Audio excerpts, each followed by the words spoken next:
ದಿನಕ್ಕೊಂದು ಕನ್ನಡ ಪ್ರಶ್ನೆಯಲ್ಲಿ ಕನ್ನಡದ ಮೊದಲ ಕೃತಿ ಯಾವುದು? ಆಯ್ಕೆ 1 ಶಬ್ದಮಣಿ ದರ್ಪಣ, ಆಯ್ಕೆ 2 ಕನ್ನಡ ಪಂಚತಂತ್ರ, ಆಯ್ಕೆ 3 ಕವಿರಾಜ್ಯ ಮಾರ್ಗ, ಆಯ್ಕೆ 4 ಒಡ್ಡಾರಾಧನೆ.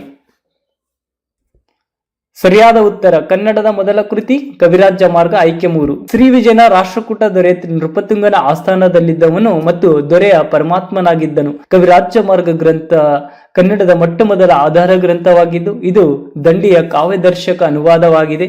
ಇದರಲ್ಲಿ 3 ಪರಿಚ್ಛೇದಗಳಿವೆ. ಅಲಂಕಾರ ಗ್ರಂಥಗಳಿಗೆ ಇದರಲ್ಲಿ ದೋಷಾನುವರ್ಣ ನಿರ್ಣಯ, ಶಬ್ದಾಲಂಕಾರ ವರ್ಣ ನಿರ್ಣಯ, ಅರ್ಥಾಲಂಕಾರ ವರ್ಣ ನಿರ್ಣಯ ಎಂದಿದೆ. ಪ್ರತಿ ಪರಿಚ್ಛೇದದ ಕೊನೆಯಲ್ಲಿ ನೃಪತುಂಗ ದೇವಾನುಮತ ಮಪ್ಪ ಕವಿರಾಜ್ಯ ಮಾರ್ಗದೊಳು ಎಂದು ಹೇಳಿರುವುದು ತಿಳಿದು ಬರುತ್ತದೆ. ಮುಂದೆ ಕನ್ನಡ ನಾಡಿನ ಸಾಹಿತ್ಯ ಸಂಸ್ಕೃತಿಯ ಕುರಿತು ಹೇಳಲಾಗಿದೆ. ಕಾವೇರಿ ಇಂದಮ ಗೋದಾವರ ಮಿರ್ಪ ನಾಡದ ಕನ್ನಡದೊಳು ಭಾವಿಸಿದ ಜನಪದ ಎಂಬ ಹೇಳಿಕೆಯಿಂದ ಕನ್ನಡ ನಾಡಿನ ಮೇರುಗಳನ್ನು ಇಲ್ಲಿ ಗುರುತಿಸಬಹುದು.